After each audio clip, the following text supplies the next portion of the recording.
കരയിൽ സദോപന്ത് സ്വർഗാരോഹിണി പാതയിലാണ് ഈ മനോഹരമായ പ്രതിമകൾ സ്ഥാപിച്ചിരിക്കുന്നത്. തീർത്ഥാടകർക്കും വിനോദസഞ്ചാരികൾക്കുമിടയിൽ ഈ പ്രതിമകൾ ഇപ്പോൾ പ്രധാന ആകർഷണമായി മാറിയിരിക്കുന്നു.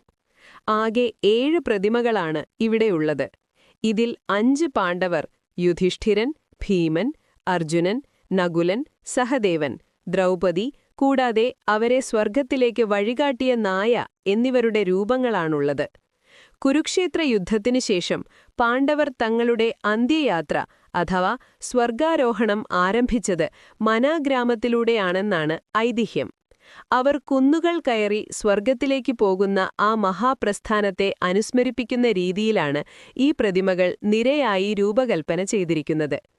മഹാരാഷ്ട്രയിലെ MIT പുണെ സ്ഥാപകനും ചെയർമാനുമായ ഡോക്ടർ വിശ്വനാഥ് കരാടാണ് ഈ പ്രതിമകൾ സ്ഥാപിച്ചത്.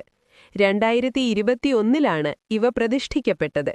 വിവിധ ലോഹങ്ങളുടെ മിശ്രിതം ഉപയോഗിച്ചാണ് ഈ പ്രതിമകൾ നിർമ്മിച്ചിരിക്കുന്നത്. ഓരോ പ്രതിമയ്ക്കും ഏകദേശം 13 ക്വിന്റൽ ഭാരമുണ്ട്.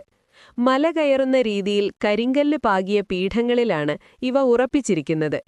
മഹാഭാരതത്തിലെ നിർണായകമായ ഒരു ഘട്ടം വായനക്കാർക്കും സഞ്ചാരികൾക്കും നേരിട്ടനുഭവിപ്പിക്കാൻ ഈ ശില്പങ്ങൾ സഹായിക്കും.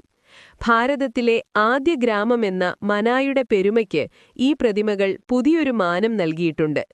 ഗർവാളിന്റെ റാണി എന്നറിയപ്പെടുന്ന നീലകണ്ഠപർവ്വതത്തിന്റെ അതിമനോഹരമായ കാഴ്ച ഇവിടെ നിന്ന് ലഭിക്കും. മഞ്ഞുമൂടിയ ഈ കൊടുമുടികൾ ഗ്രാമത്തിനൊരു സംരക്ഷണ കവചം പോലെ തോന്നിപ്പിക്കും. കല്ലും മരവും ഉപയോഗിച്ച് നിർമ്മിച്ച ചെറിയ വീടുകളും അവയിലെ മനോഹരമായ കൊത്തുപണികളും മനയുടെ പ്രത്യേകതയാണ്.